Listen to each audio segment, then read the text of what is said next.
வணக்கம், welcome back to Jas Tamil YouTuber. உங்களுக்கு ஆன்மீகம் சம்பந்தப்பட்ட தகவல்கள் பிடிக்கும்னா நம்ம சேனலை மறக்காம சப்ஸ்கிரைப் பண்ணிக்கோங்க. இன்னைக்கு இந்த பதிவுல நம்ம பார்க்க போறது, நாளை தினம் பாத்தீங்கன்னா ஆணி மாதத்துல வரக்கூடிய சங்கடகர சதுர்த்தி. இந்த சங்கடகர சதுர்த்தி பாத்தீங்கன்னா செவ்வாய்க்கிழமையோட சேர்ந்து வந்திருக்கு இல்லையா? நமக்கு இருக்கக்கூடிய கடன் தொல்லை முற்றிலுமா தீரணும் அப்படின்னா நாளைய தினம் வரக்கூடிய இந்த சங்கடகர சதுர்த்தி தினத்துல நம்ம விநாயகரை எப்படி வழிபாடு பண்ணணும் அப்படிங்கறத பத்தியும், அது மட்டும் இல்லாம இன்னைக்கு இந்த பதிவுல நம்ம லக்ஷ்மி கணபதி மூல மந்திரம் பத்தியுமே தெரிஞ்சு போறோம். ரொம்ப ஒரு எளிமையான மந்திரம் தான், 2 வரியில இருக்கக்கூடிய மந்திரம் தான். இது எல்லாமே நீங்க தெரிஞ்சுக்கணும் அப்படின்னா முழுசா அந்த பதிவை கடைசி வரைக்கும் பாருங்க. இப்ப வாங்க நம்ம வீடியோக்குள்ள போலாம். சங்கடகர சதுர்த்தி பாத்தீங்கன்னா விநாயகர் வழிபாடு செய்யறதுக்கு ரொம்ப ரொம்ப நல்ல நாள், ரொம்ப உகந்த நாள் அப்படிங்கறது நம்ம எல்லாருக்குமே தெரியும். அதுலயும் பாத்தீங்கன்னா நாளை தினம் வரக்கூடிய இந்த சங்கடகர சதுர்த்தி செவ்வாய்க்கிழமையோட சேர்ந்து வந்திருக்கு இல்லையா? இத பாத்தீங்கன்னா ருணம் தீர்க்கும் சங்கடகர சதுர்த்தி அப்படின்னு சொல்லுவாங்க.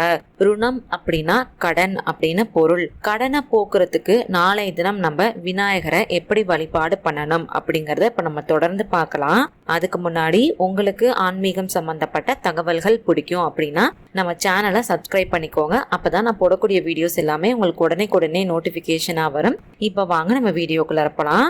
இந்த வழிபாடை பாத்தீங்கன்னா நாளைய தினம் பெண்களும் செய்யலாம், ஆண்களும் செய்யலாம். இதை நீங்க செய்றீங்க அப்படின்னா நாளைக்கு காலையிலேயே எழுந்து சுத்தபத்தமா தலைக்கு குளிச்சிருங்க. பூஜை அறையில இருக்கக்கூடிய விநாயகரை நினைச்சு இந்த விரதத்தை நீங்க தொடங்கிடலாம்.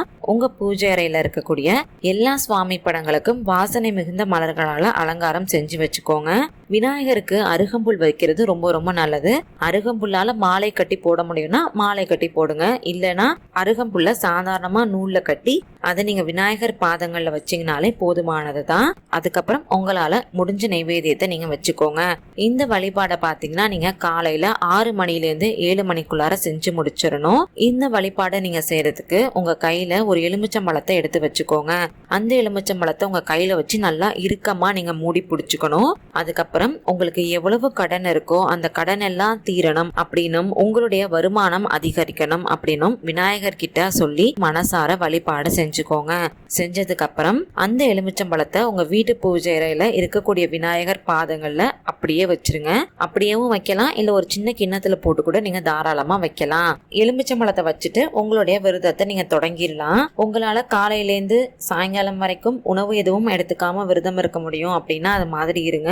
இல்ல உங்களுடைய உடல் ஆரோக்கியம் காரணமா நீங்க மருந்து மாத்திரை எல்லாம் எடுத்துக்கிறீங்க, அது மாதிரி இருக்க முடியாது அப்படின்னா எளிமையான உணவுகளை எடுத்துக்கிட்டு கூட இந்த விரதத்தை நீங்க தாராளமா கடைபிடிக்கலாம்.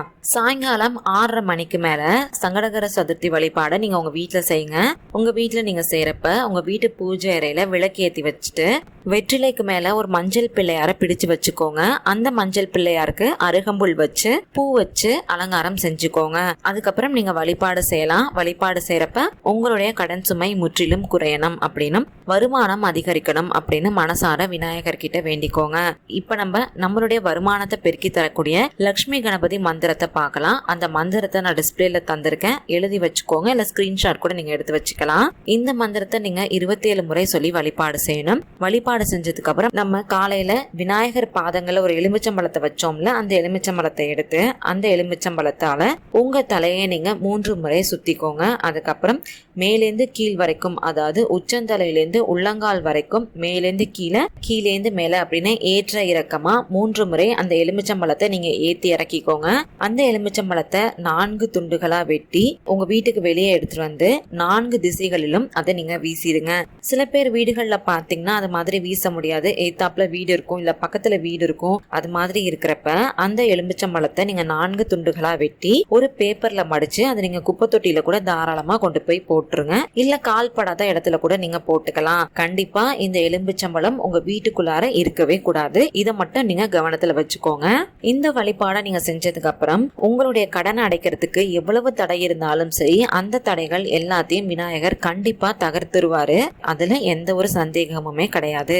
நாளைய தினம் எல்லாருமே இந்த வழிபாடு செஞ்சு நல்ல பலன்களை பெற பாருங்க. கண்டிப்பா உங்களுடைய வருமானமும் அதிகரிக்கும், உங்களுடைய கடன் சுமையுமே குறையும். நாளைய தினம் கண்டிப்பா எல்லாருமே உங்க வீட்டு பக்கத்துல இருக்கக்கூடிய விநாயகரை வழிபாடு செஞ்சுட்டு ஒரு சிதறு தேங்காயுமே சேர்த்து உடைச்சிருங்க. நிச்சயமா உங்களுக்கு நல்லதே நடக்கும் அப்படிங்கிற கருத்தோட இன்னைக்கு இந்த பதிவை நான் இங்க நிறைவு செய்றேன். உங்களுக்கு இந்த பதிவு பயனுள்ளதா இருந்துச்சு அப்படின்னு நீங்க நினைச்சீங்கன்னா மறக்காம லைக் பண்ணி, ஷேர் பண்ணி, கமெண்ட் பண்ணுங்க. அது மட்டும் இல்லாம உங்களுக்கு ஆன்மீகம் சம்பந்தப்பட்ட வேற எந்த மாதிரியான பதிவுகள் பதிவுகள் வேணும் அப்படின்னு நினைக்கிறீங்களோ நம்ம சேனலோட மெயில் ஐடியிலயோ இல்ல கீழே இருக்க கமெண்ட் பாக்ஸ்ல கூட எனக்கு தெரியப்படுத்துங்க. அந்த மாதிரி பதிவுகளை வரக்கூடிய நாட்களை நான் தரேன். நன்றி, வணக்கம்.